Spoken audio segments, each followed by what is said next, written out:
As it's the end of 2020, it's time to review the major events of the year. I will focus on Sino-US relations since this is what I'm good at. Here is a list of things that future historians will mention when looking back at 2020.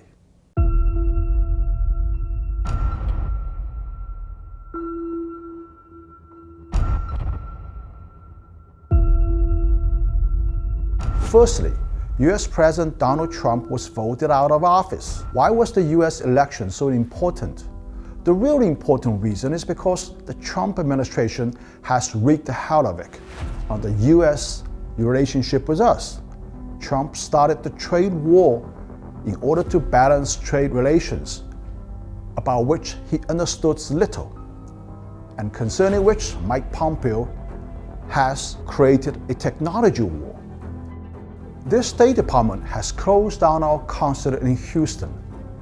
They kicked out our journalists. They peddled tons of arms to Taiwan. They put our great companies on the entity list, effectively boycotting them. Now they're finally gone, almost sort of.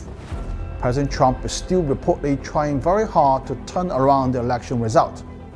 Second, the COVID-19 pandemic needs to be mentioned, which President Trump has been calling the China virus and the China plague. Why do you keep calling this the Chinese virus? Why do you keep using this? A lot Because of it people comes say from it's China. racist. It's not racist at all, no, not at all. It comes from China. But he really screwed up the fight against it. Millions of Americans, including himself, have been infected, and about 1/3 people have died. President Trump has a big grudge against us, as he believes that he would have won this election if not for the pandemic.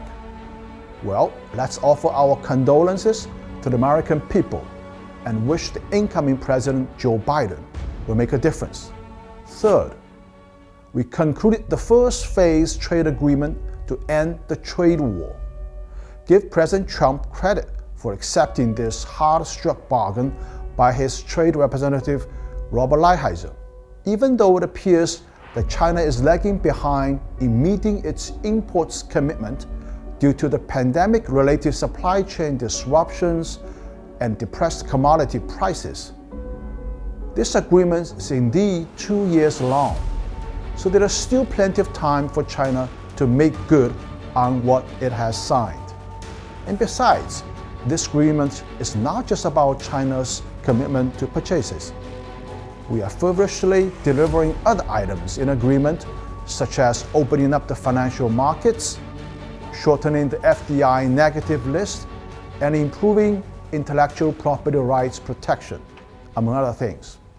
Moving forward, as we enter 2021, I hope first and foremost that the new vaccines developed in the US will help defeat COVID.